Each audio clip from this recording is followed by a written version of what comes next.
let my boyfriend's homeless best friend stay with us. Then I caught them cuddling on our couch. 24F. Never thought I'd be writing a post like this, but I'm really struggling and need some neutral opinions. I'm being told I'm heartless, controlling, and dramatic, and I honestly can't tell anymore if I've lost perspective. So here's what happened. I've been dating Chris, 26M, for 3 years. We've lived together for just over 1 year. He's always been pretty reliable and calm, and we rarely had serious arguments until recently. I thought we had a solid relationship. We cooked together, split bills, talked about getting a pet soon, even discussed engagement within next year. Chris has a best friend from childhood named Maya, 25F. He's known her since they were kids, and she's been a fixture in his life forever. I met her a few times in the early stages of our relationship. She's bubbly, outgoing, and very touchy-feely. They have inside jokes. She's always texting him, and she does this thing where she touches his arm when she laughs. It made me uncomfortable, but I chalked it up to my own insecurities. I wanted to be the cool girlfriend who doesn't freak out over female friends. About a month ago, Maya's boyfriend broke up with her, and she was apparently left without a place to stay. Her lease was ending, and she was emotionally devastated.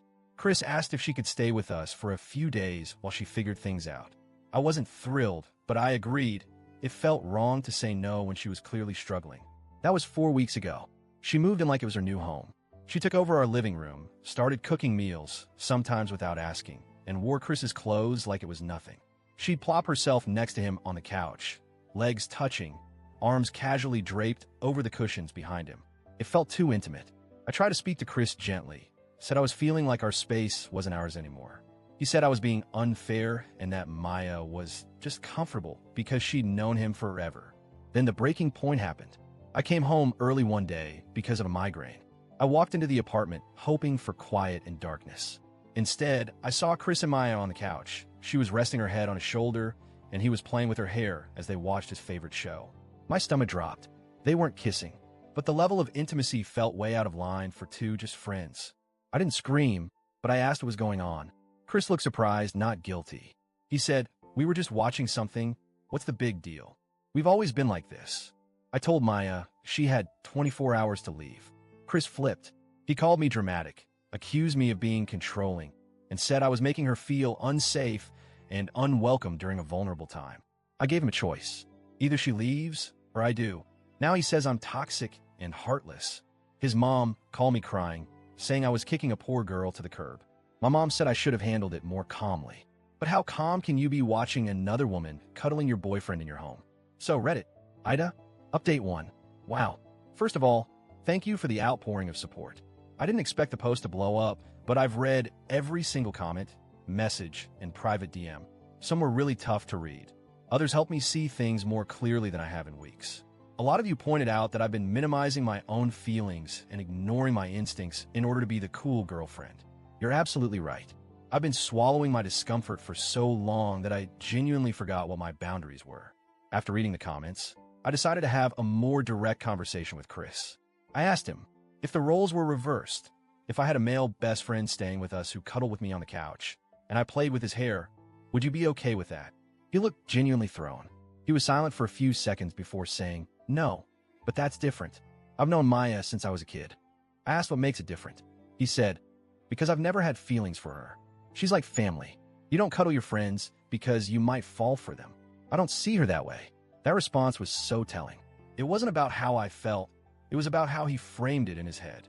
And if it wasn't romantic for him, then it apparently didn't matter how it made me feel. I told him I wasn't okay living in a relationship where my feelings were consistently dismissed. I told him this was bigger than just one incident.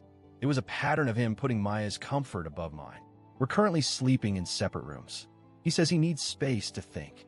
I told him he can take all the space he wants, but if he doesn't come to the table with a real plan to rebuild trust, this is done. Update 2. So, Chris made his choice.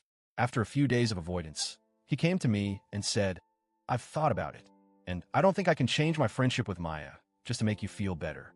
It wouldn't be fair to her. That was it. No apology. No acknowledgement of my feelings.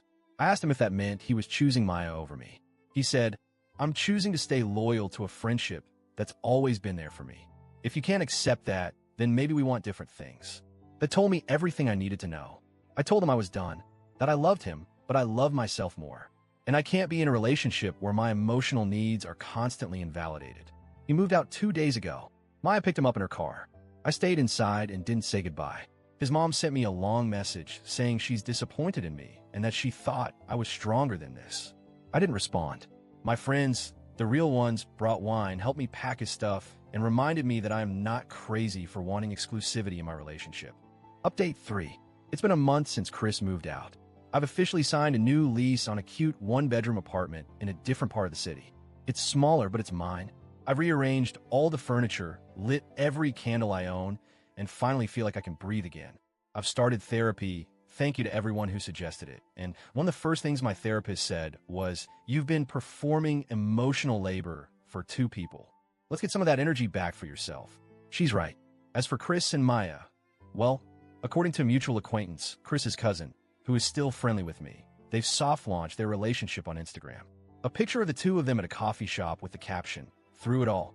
So yeah, I guess that's that. Do I feel sad? A little. But mostly, I feel relieved.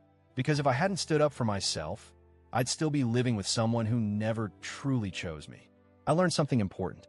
You are not jealous or controlling for asking for mutual respect and boundaries in your relationship. That's the bare minimum. If someone makes you feel like you're crazy for expecting basic loyalty and emotional exclusivity, they're not the one for you.